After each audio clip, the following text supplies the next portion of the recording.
नमस्कार दोस्तों, दिन भर की बड़ी खबरों में आपका स्वागत है। आज की सबसे बड़ी खबरों में हम देखेंगे केरल सरकार ने किया 2 दिन के कंप्लीट लॉकडाउन का ऐलान, पीएम मोदी ने दी थी सख्ती की सलाह। जी हां दोस्तों, कोरोना संक्रमण के बढ़ते मामलों को देखते हुए केरल सरकार ने पूरे राज्य में 2 दिन के संपूर्ण लॉकडाउन का ऐलान किया है। 23 और 24 जुलाई को पूरे राज्य में सख्त पाबंदियां लागू रहेंगी। इसके साथ ही पिनराई विजयन सरकार ने राज्य के स्वास्थ्य और परिवार कल्याण विभाग को टेस्टिंग बढ़ाने को कहा है।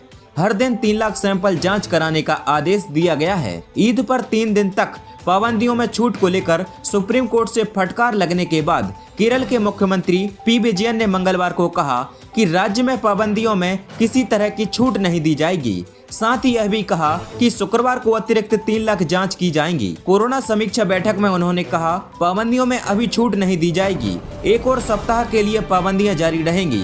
उन्होंने कहा कि पिछले 3 दिनों में औसत पॉजिटिविटी दर बढ़कर 10.8% हो चुकी है। 16 जुलाई को 6 राज्यों के मुख्यमंत्रियों के साथ मंथन के बाद पीएम नरेंद्र मोदी ने कहा था कि केरल और महाराष्ट्र में कोरोना मामलों में बढ़ती संख्या चिंता का विषय है। पीएम मोदी ने तीसरी लहर को रोकने के लिए एहतियात के तौर पर कई कदम उठाने को कहा है। और आज की दूसरी बड़ी खबर में हम देखेंगे, किसान संगठन 22 जुलाई से करेंगे संसद के पास प्रोटेस्ट। सिख फॉर जस्टिस के भड़काऊ वीडियो को लेकर खुफिया एजेंसियां अलर्ट। जी हां दोस्तों, किसान संगठनों ने 22 जुलाई से मानसून सत्र तक संसद के पास प्रोटेस्ट करने का ऐलान किया है। किसानों के इस मार्च को देखते हुए दिल्ली में सभी खुफिया एजेंसियां अलर्ट पर हैं। किसान संगठनों के प्रदर्शन को देखते हुए कई अलर्ट जारी किए गए हैं। पहले अलर्ट में बताया गया है कि संयुक्त किसान मोर्चा नए कृषि कानूनों के विरोध में 22 जुलाई से मानसून सत्र तक संसद के पास बड़े पैमाने पर प्रोटेस्ट कर सकता है। इससे कानून व्यवस्था बिगड़ सकती है और आम पब्लिक को परेशानी हो सकती है। किसानों के प्रदर्शन को देखते हुए दिल्ली पुलिस हाई अलर्ट पर है। इसके साथ ही अलर्ट में कहा गया है कि समर्थक बड़ी संख्या में ट्रेन के जरिए दिल्ली पहुँच सकते हैं। ट्रेन में किसान समर्थकों की भीड़ बढ़ने से आम यात्रियों को दिक्कत हो सकती है, इसीलिए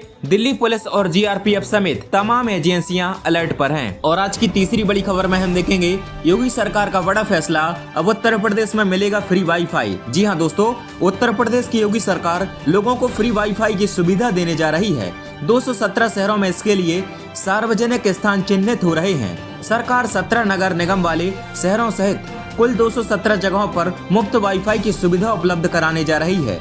इन शहरों को मिलेगा मुफ्त वाईफाई। उत्तर प्रदेश सरकार लखनऊ, कानपुर, आगरा, अलीगढ़, वाराणसी, प्रयागराज, झांसी, बरेली, सहारनपुर, मुरादाबाद, गोरखपुर, अयोध्या, मेरठ, शाहजहांपुर, गाजियाबाद, मथुरा, वृंदावन और फिरोजाबाद नगर निगम वाले शहरों के अलावा 200 नगर पालिका परिषद वाले शहरों में यह सुविधा प्रदान करेगी। फ्री वाईफाई की सुविधा खासकर बस स्टैंड, रेलवे स्टेशन, तहसील कचहरी, ब्लॉक व रजिस्टर कार्यालय के आसपास दी जाएगी। इसके अलावा यूपी कैबिनेट की बैठक में अमेठी में जिला चिकित्सालय के लिए वित्त समिति द्वारा दिए गए बजट का अनुमोदन पास किया गया। प्रदेश में 58,189 ग्राम पंचायतों के 6 महीने के अंदर नए पंचायत घर बनाने व पुराने पंचायत घरों की मरम्मत के लिए प्रस्ताव पर मोहर लगी। ग्राम पंचायत में पंचायत सहायक और कंप्यूटर ऑपरेटर की तैनाती होगी, जिससे 1,25,000 लोगों को नौकरी मिलेगी। और आज की चौथी बड़ी खबर में हम देखेंगे, कोरोना का डबल अटैक, एक ही व्यक्ति पर एक साथ 2 वेरिएंट का भी हो सकता है हमला। जी हाँ दोस्तों, असम की एक महिला डॉक्टर को एक ही समय पर कोरोना वायरस के 2 अलग अलग स्वरूप से संक्रमित पाया गया है, जो कि देश में इस तरह का पहला मामला हो सकता है। भारतीय चिकित्सा अनुसंधान परिषद यानी आईसीएमआर के क्षेत्रीय मेडिकल रिसर्च सेंटर के वरिष्ठ वैज्ञानिक डॉक्टर बी बोर ने यह जानकारी दी। कोरोना टीके की दोनों खुराक लेने के बावजूद डॉक्टर वायरस के अल्फा और डेल्टा दोनों स्वरूपों से संक्रमित पाई गई। आरएमआरसी की प्रयोगशाला में मई में मरीज में दोहरे संक्रमण का पता चला था। डॉक्टर बोर ने कहा कि दोहरे संक्रमण के कुछ मामले ब्रिटेन, ब्राजील और पुर्तगाल में सामने आए थे, लेकिन इस तरह का मामला भारत में पहले सामने नहीं आया है। और आज की 5वीं बड़ी खबर में हम देखेंगे, भूकंप के तेज झटकों से हिला बीकानेर, रिएक्टर स्केल पर 5.3 मापी गई तीव्रता। जी हाँ दोस्तों, राजस्थान के बीकानेर में भूकंप के तेज झटके महसूस किए गए हैं, जिसकी तीव्रता रिएक्टर स्केल पर 5.3 दर्ज की गई है। नेशनल सेंटर फॉर सिस्मोलॉजी ने बताया कि बीकानेर में भूकंप के ये झटके सुबह 5:24 पर महसूस किए गए। भूकंप से अभी तक किसी भी तरह के नुकसान की खबर सामने नहीं आई है।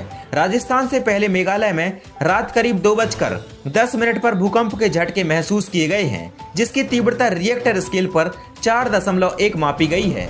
रिपोर्ट के मुताबिक भूकंप का केंद्र पश्चिम गारो हिल्स रहा। हालांकि अभी तक मेघालय में किसी भी प्रकार के नुकसान की कोई खबर सामने नहीं आई है।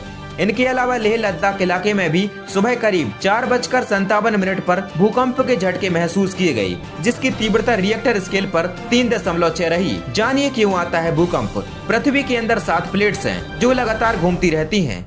जहां ये प्लेट से ज्यादा टकराती हैं वह जोन फॉल्ट लाइन कहलाता है। बार बार टकराने से प्लेट्स के कोने मुड़ते हैं। जब ज्यादा दबाव बनता है तो प्लेट्स टूटने लगती हैं और नीचे की एनर्जी बाहर आने का रास्ता खोजती है। फिर इस डिस्टरबेंस के बाद भूकंप आता है।